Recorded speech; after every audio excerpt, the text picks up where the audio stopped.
اللہ سبحانہ و تعالیٰ نے قرآن پاک میں فرمایا ہے کہ تم بہترین امت ہو. کس نسبت سے؟ اپنے حبیب کی نسبت سے ہمیں بہترین امت قرار دیا ہے. بے شک اور کوئی بات نہیں ہے، اپنے محبوب کی وجہ سے. میں تو اپنے آپ کو عاشق بھی نہیں سمجھتا، میں غلام بھی نہیں سمجھتا. حقیقت بات ہے، میں زندگی کا، میری زندگی کا ایک اصول کیا کہوں، ایک میرا وظیفہ بن گیا ہے کہ میں اللہ کا شکر ادا کرتا ہوں کہ اللہ تیرا بہت بہت شکر ہے کہ تو نے مجھے اپنے حبیب کا امتی بنایا. سبحان اللہ. بے شک بے شک. اس سے بڑی کوئی بات نہیں ہے. آپ دیکھیے امتی، ابھی نعت پڑھ رہے تھے میرے بھائی استاد صاحب، بہت برے ہیں. آقا کریم صلی اللہ علیہ وسلم نے جو ہمیں دیا ہے ہم وہ نہیں ہیں، لیکن ہماری اتنی چاہت، اتنی محبت، اتنی لگن اور اتنا عشق ہے اور اتنا ایمان ہے، یقین ہے کہ میرے نبی پاک صلی اللہ علیہ وسلم روز قیامت میں میری شفاعت ضرور فرمائیں. انشاءاللہ.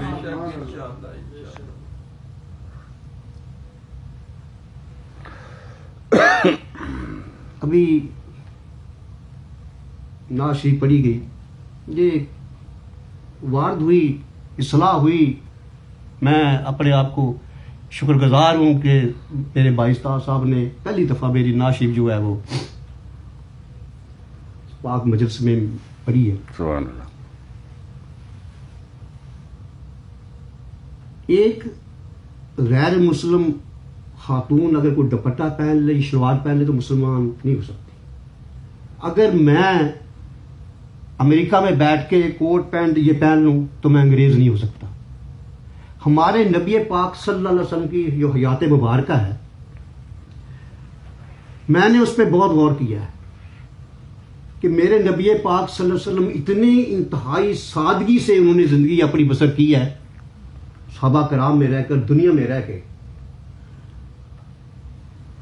کہ کسی کو یہ احساس نہیں تھا کہ نبی کریم صلی اللہ علیہ وسلم جو ہے اتنے بڑے رتبے کے ہو کے مجھے ایک طرف کر دیں گے.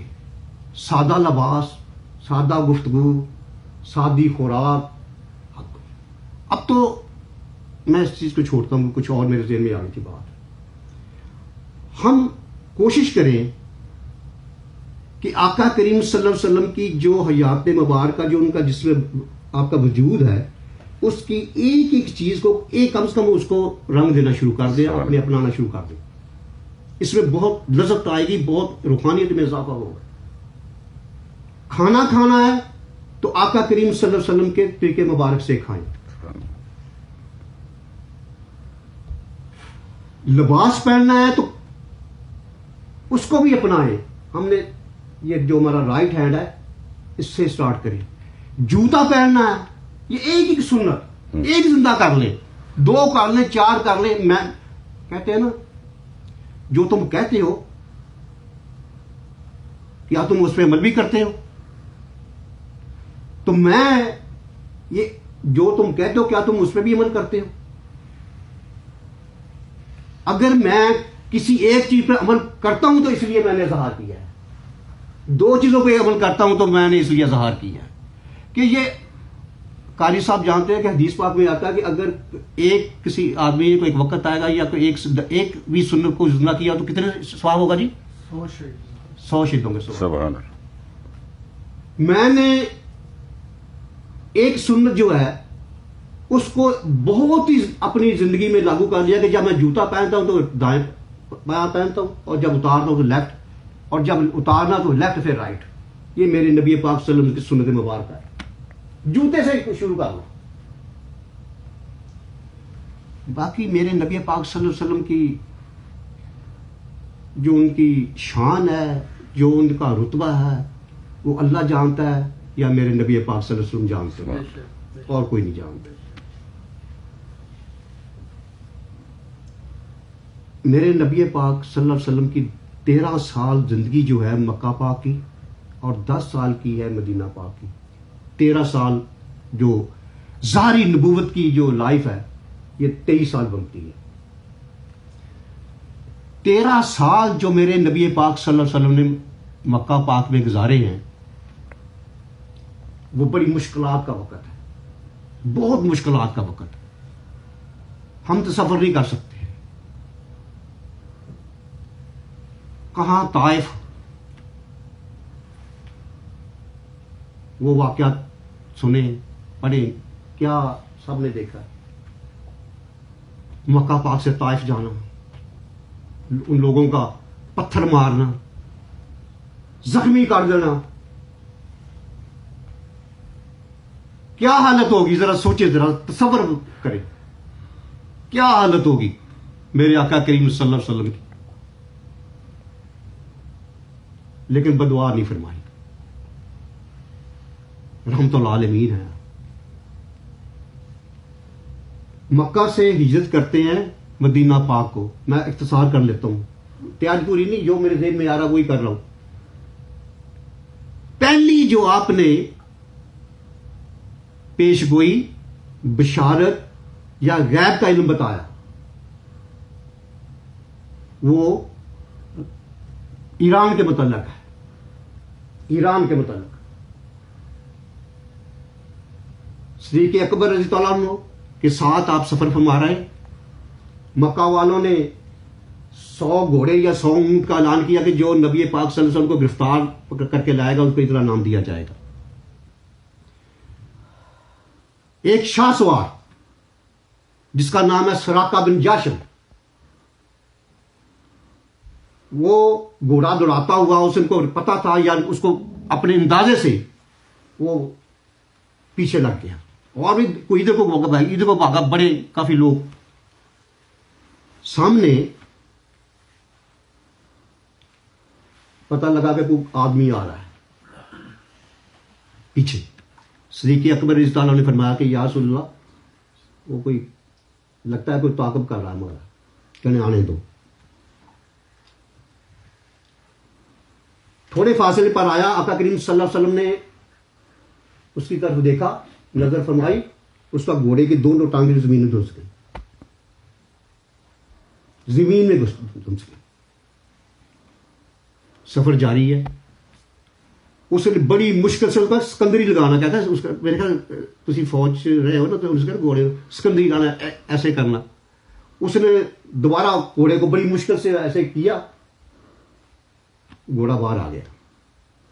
پھر اس نے پیچھے لگایا سفر، پھر اس کے بعد گھوڑا دھنس گیا۔ پھر اس کے جو سراقہ تھا اس کے ذہن میں یہ بات آ گئی کہ یہ چیز کوئی ایسی نہیں ہے کہ میں جس مقصد کے لیے آیا ہوں وہ مقصد ختم ہو گیا۔ آقا کریم صلی اللہ علیہ وسلم کی بارگاہ میں اترا، پیش ہوا کہ یا رسول اللہ مجھے معاف فرما دیں، مجھے معاف فرما دیں، میں ایمان لاتا ہوں آپ سچے اللہ کے رسول ہیں، نبی ہیں۔ آقا کریم صلی اللہ علیہ وسلم نے فرمایا، سراقہ میں تیرے ہاتھ میں کس طرح کے کنگن دیکھ رہا ہوں۔ یہ جو دو ملک ہیں نا، ترکی اور ایران، ان کے جو پرانے بادشاہ تھے ان کا ایک لقب تھا، جو کسرا وہ ایران والے ہیں، جو کیسر ہیں وہ ترکی والے ہیں۔ اب دیکھیں کہ یہ میرے نبی پاک صلی اللہ علیہ وسلم کا غیب کا علم عطا فرمانا، یہ کب وقت آیا؟ کس طرح کے کنگن سراقہ کو پہنائے گئے؟ 10 سال میرے نبی پاک صلی اللہ علیہ وسلم مدینہ پاک میں، اس کے بعد آپ نے پردہ فرمایا۔ 2.5-3 سال حضرت ابوبکر صدیق رضی اللہ عنہ کے، ان کی خلافت، اور اس کے بعد آگے آتے ہیں 10 سال حضرت عمر فاروق رضی اللہ عنہ کے۔ ان کے پہلے 5 یا 4 سال میں 10 + 3 13، 13 + 5 18، 16-17 سال بعد جب حضرت عمر فاروق رضی اللہ عنہ نے وہاں لشکر بھیجا ایران کو فتح کرنے کے لیے، حضرت سعد بن وقاص کے، ابی وقاص کے سربراہی میں،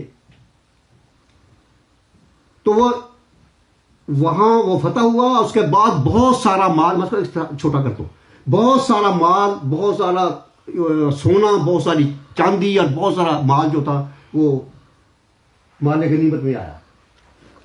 وہ سارے کا سارا لا کے سعد بن رضی اللہ عنہ نے مسجد نبوی کے صحن میں رکھ دیا. حضرت عمر فاروق رضی اللہ عنہ اس وقت امیر المومنین تھے. آپ آئے, آپ نے نظر دوڑائی ساری طرف, دیکھا کہ وہ جو مال پڑا تھا اس کے اوپر سونے کے کنگن تھے, سونے کے کنگن. حضرت عمر فاروق رضی اللہ عنہ کو وہ واقعہ یاد آ گیا کہ میری نبی پاک صلی اللہ علیہ وسلم نے فرمایا تھا کہ سراقہ کے بارے میں کہ میں اس کے ہاتھ میں سونے کے کنگن دیکھ رہا ہوں. کس طرح کے؟ انہوں نے حکم دیا کہ سراقہ کو بلا کے لے کے آ. سراقہ آئے اور ان کو وہ کنگن اٹھائے, اپنے ہاتھوں سے سراقہ کے بازو میں پہنائے گئے. یہ میرے نبی پاک صلی اللہ علیہ وسلم کا غیب کا علم, بشارت آنے والے وقت میں.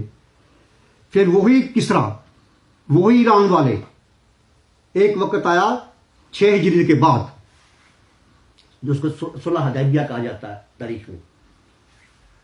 میں نے نجیب صاحب نے 2012 میں وہاں کرنل طارق صاحب تھے, انہوں نے ہماری زیارت کرائی تھی حدیبیہ کے مقام پر, جہاں اللہ سبحانہ و تعالیٰ نے وہاں نبی پاک صلی اللہ علیہ وسلم نے وہاں بیعت لی تھی صحابہ کرام سے مکہ والوں کے خلاف.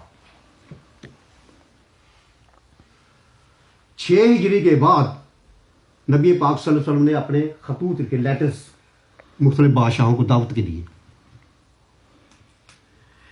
ان میں سے ایک خط نبی پاک صلی اللہ علیہ وسلم نے جو اس وقت کا پرویز خسرو بادشاہ تو اس کے نام لکھا. اس میں تھا محمد رسول اللہ کی جانب سے خسرو پرویز کے نام, اور نیچے دعوتی دات اسلام. اس بدبخت نے تکبر میں آ کے میرے نبی پاک صلی اللہ علیہ وسلم کا جو خاتم